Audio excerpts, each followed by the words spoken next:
You're fighting for your life. You're fighting for your meaning. You're fighting for everything. You're fighting to establish the hot genital strivings, to get them materialized, to get them gratified. I saw that Apprentice. They had Sam on The Apprentice, and Trump goes over to Sam and he says, Sam, I didn't realize you're that short. And then he grabbed Sam's hand. He shook Sam's hand and pulled him like a rag doll. Can you imagine the torment, the hell of that? Short man's considered diminutive. He's considered small. He's considered insignificant unless he gives himself significance by his behavior, by what he says and what he does and his preparation. He turns the cheek if he lays down and dies with an insult like that. Imagine coming up to a man and says, I don't realize, the taller man, the so-called bigger man, the tougher man because he's bigger, because he has biomechanical advantage over on the shorter man who's got leverage. And he say, I didn't realize you were that short. And shake his hand and pull him. And Trumpster almost pulled him down on his face. Now, Trump said something very important. He said the only way you can make the pain of that, and what that connotates or signifies, I'm paraphrasing here, is to win. If you lose it, then it's true. And that's the dilemma the short, small man finds himself in, and particularly if he's bald-headed and he's got a big belly and a moon face, he finds himself in the hell of that reality. That's what we're talking about here. That's what's at stake. And if the little shorty won't prepare himself, if the little shorty turns his cheek and takes it, he deserves it. The world's cold, hard, and even. You get what you deserve. There's no entitlements. There's no cutting of the corners, particularly if you're a short, small, ugly little guy. How do you even the score? How do you level a very tough playing field that is militated against you right from the get up? What do you say? What do you do? One of the mistakes the short, small man makes is to fall victim to it. He's been beaten down. He's been mocked and ridiculed so much it becomes a part of his personality, a part of his life, it's part of his expectancies. And he acts according to that. And he acts into that. For example, in that Trump episode, Sam, the little guy, the shorty, he acted Punchinello, the clown. He played into the role. And then he tried to use braggadocio, the way I saw it, braggadocio, bravado. But everybody can see it's a phony bravado. It's a false braggadocio. And then he tries to do stupid things to get attention to himself, because he realized he can't do anything. He can't compete with your bigger man, taller, unless you get attention. But how does a little shorty get attention? He's a little shorty with no appearance and no personality. How does he do it? Become Punchinello, the clown, the fool. And he spun his way down and out. But sometimes a man likes to feel, even though he's spiraling down, even though he's being destroyed socially, that he has some power in the situation. He knows he can't win because the patterns have been set. He's been defined, he's been caricatured, he's been stereotyped. So he acts into it. He plays into the role he's been cast. My own situation. I had this woman. It was during the sexual revolution, so the expectancies are very high to participate in what the philosophy of the sexual revolution connotated. Of course, in reality, it hadn't gone that far, and the ones who did most of the scoring were, again, as what you would expect. You're a TDH, you're a taller man, you're a better looking man, you're a better appearing man. It takes a certain type of a man, to bring out the hot genital strivings in a woman, and a short, ugly little guy can't do it, man. He's really got his work cut out for him. That's what we're talking about here. That's what's at stake. So what does he do? He wants to win as a freak, as a fool, as a weirdie. So he tries to share vulnerabilities with a woman, but the woman's not altruistic. And he's thinking, hey, maybe I can get a compassion and a mercy. Fuck, it's the sexual revolution, Jack. Oh, I can get a little bit too. And come to find out, gaka bullshit. It never happened. It couldn't happen. It was supposed to happen. When is it my chance? When is it my dance? When are the songs they sing for me? When are the bells they ring out for me? And then he feels that Elliot Rodger entitlement, and that's when all hell breaks loose. And I'm here to tell you right now, there's no entitlement, there's no fairness, there's no right, there's no wrong, there's no good, no bad. They exist on a scale. There's not one where one is better than another. They exist on a scale. They exist together. That's why when I talk about these things, I'll always keep the contradictions, the tensions, the stressors on full max when I'm talking about it. What do you think it's like to step out on that dance floor and be the shortest one, or one of the shortest dudes out on that dance floor? The women's be taller than you. The men's be looking down at you. I'm talking verticality here, my man. I'm talking verticality, Jack. You got to bring a lot into the game. You take Sam from the Apprentice show, the little shorty. Instead of looking like Munchinello, he should have been natty. He should have been squared away. It's vital that the short, small man be 3-time as square away as his bigger opponent, his taller opponent. Tall and big, unfortunately, go together. And we all know what big means, and we all know what small means in the society in which we live. Probably endemic.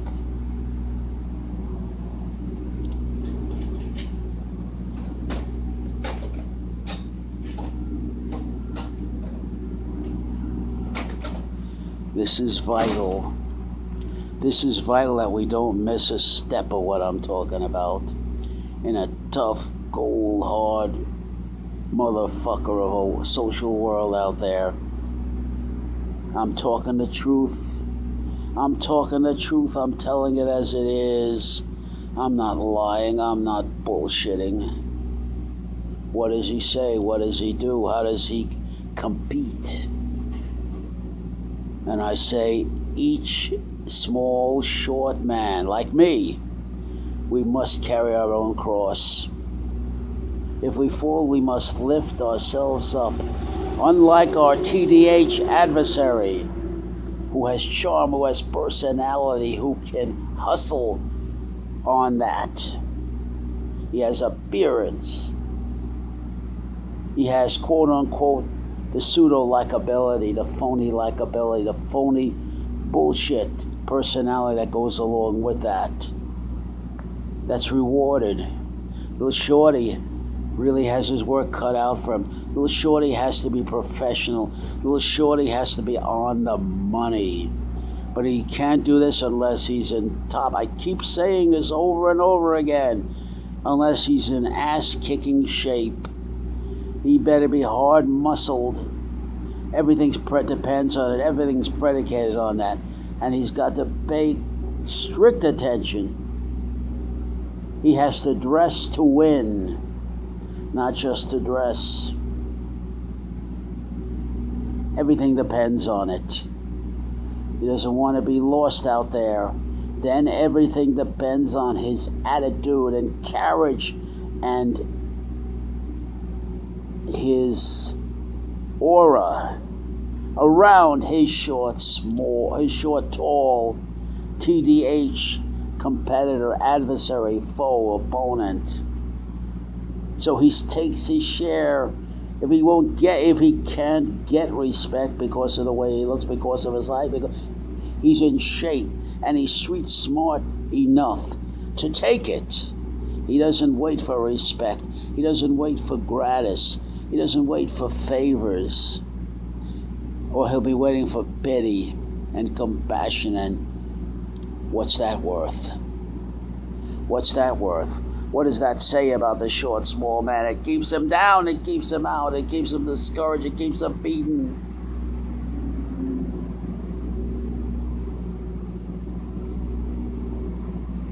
Nobody looked at a problem like this until I talked about it. Until I raised the issues and put them in a context and keep the contradictions, pressures, tensions, and stressors on the situation at all time. I bring it into the problem because it's there. It's what the little shorty experiences on a daily basis out there in the environment, the social environment, trying to survive, but not just survive, hoping to get some of his hot genital strivings achieved.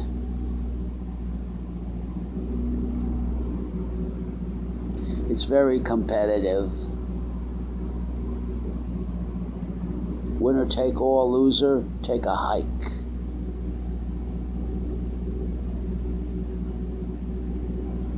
And you say to the little shorty, you like sex? Yes. Do you like to travel? Certainly. Take a fucking hike. That's the attitude they put to the little small short man. And only you, my short small friend. I'm right with you. I'm a little man. I'm 5'3" of little man. Everybody taller than me.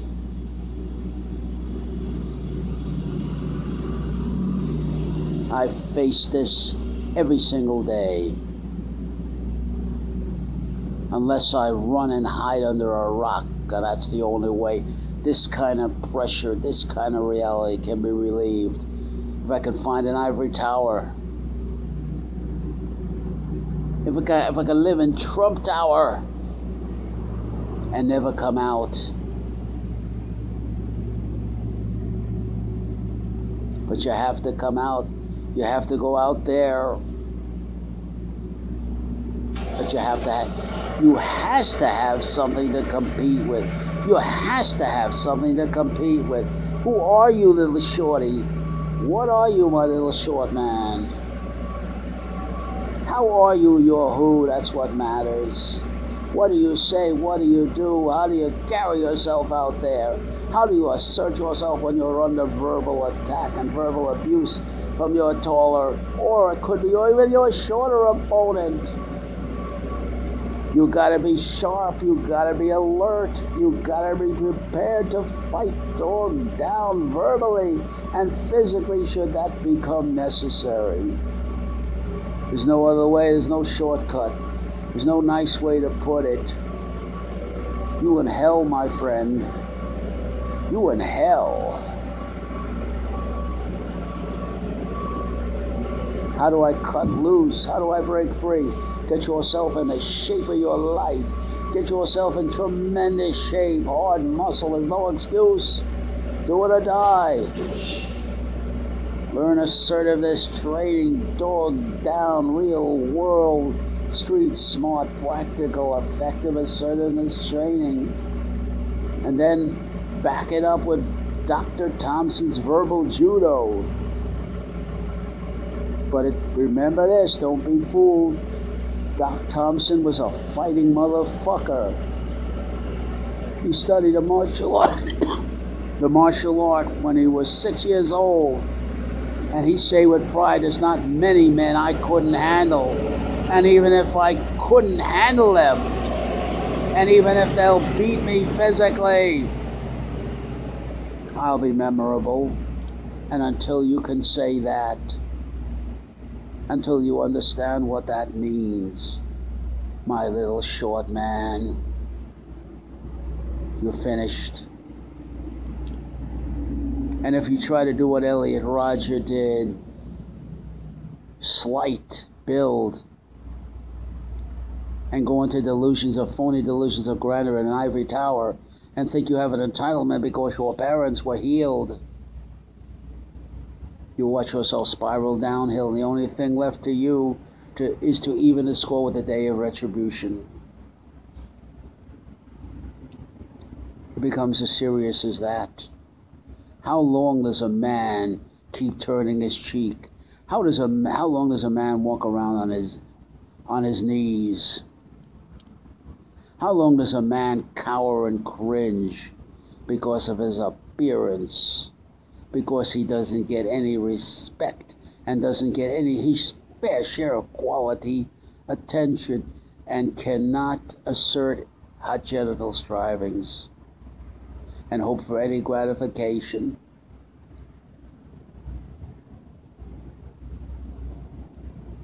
He has to realize through all this, if it's to be, it's up to me. If it gets done, I'm the one. If I need a hand, it's at the end of my own arm. He has to pick himself up truly. He's the one who has to pick himself up truly by his bootstraps, or he doesn't get up at all.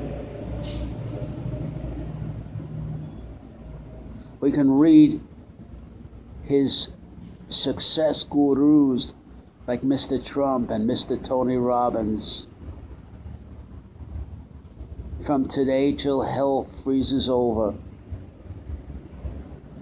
And from a practical point of view, from a point of view of show me, don't tell me, what these men say, what these success gurus assert or tell them to do is all bullshit. Because the one thing they can't take into account is capacity to do it. And if this little shorty doesn't give himself the capacity to do it, he's finished, he's fucked, he's through. Come on now, little shorty. What's wrong with you? What's wrong with you, little shorty? Come on, little shorty. Get off of your knees, my short friend. Little shorty, get off of your knees. Get on your feet, boy. Get on your feet. And then you'll find out when you get on your feet, when you stop being vulnerable and stop being a victim, you'll find out you'll be knocked right down on your balls of your ass again because you're not in shape, you're not tough. It's just like the Trumpster. When the Trumpster came up to Sam, one of his candidates in The Apprentice, and say, Sam, I didn't realize you're that short. And then he shook Sam's hand, and then the Trumpster pulled him and almost knocked him down. Pulled him over because the Sammy was not only short, but he's physically small, he's weak. He couldn't resist the Trump's pull. How embarrassing can that be? And the Trump's the man who said, when he called another man diminutive, how insulting can that be? But yet the Trumpster did it to Sam. That's the kind of contradictions I'm talking about. That's the kind of contradictions I'm talking about. Now shut your mouth and think carefully on what I'm saying.